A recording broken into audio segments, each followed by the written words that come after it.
अमरावती जिल्ह्यातील चांदूर बाजार तालुक्यातून अचानक आलेल्या अवकाळी पाऊस आणि गारपिटीने या भागातील शेतकरी पूर्णपणे हवालदिल झाले आहेत।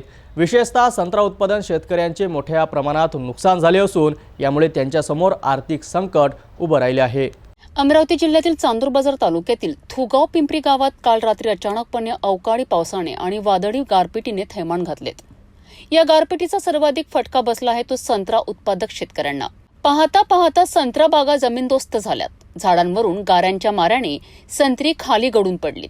अनेक झाडांच्या फांद्या तुटल्यात। संत्र्यांचे पीक हाती येण्याच्या तयारीत असतानाच निसर्गाच्या या अवकृपेने शेतकऱ्यांचे मोठे नुकसान झाले आहे। या गारपिटीमुळे शेतकऱ्यांचे आर्थिक कंबरडेच मोडले आहेत। लाखो रुपयांचे कर्ज काढून पिकवलेल्या संत्र्यांचे उत्पादन हाती येण्यापूर्वीच नष्ट झाल्याने शेतकरी हवालदिल झाले आहेत। संत्रा उत्पादनावर गारांचा हा घाला पाहता अनेक शेतकऱ्यांच्या डोळ्यात अश्रू आलेत। आतोनात नुकसानीमुळे काही शेतकऱ्यांवर तर आत्महत्येची वेळ आल्याचे भीषण वास्तव समोर येत आहे। शासनाने तत्काळ पंचनामे करून नुकसान भरपाई द्यावी अशी मागणी शेतकरी करीत आहेत। निसर्गाच्या या प्रकोपाने चांदूर बाजार तालुक्यातील शेतकऱ्यांचे अतोनात नुकसान झाले आहे।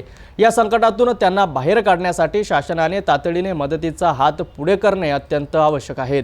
आम्ही या घटनेवर सतत लक्ष ठेवून राहू। तोपर्यंत पाहत रहा सिटी न्यूज।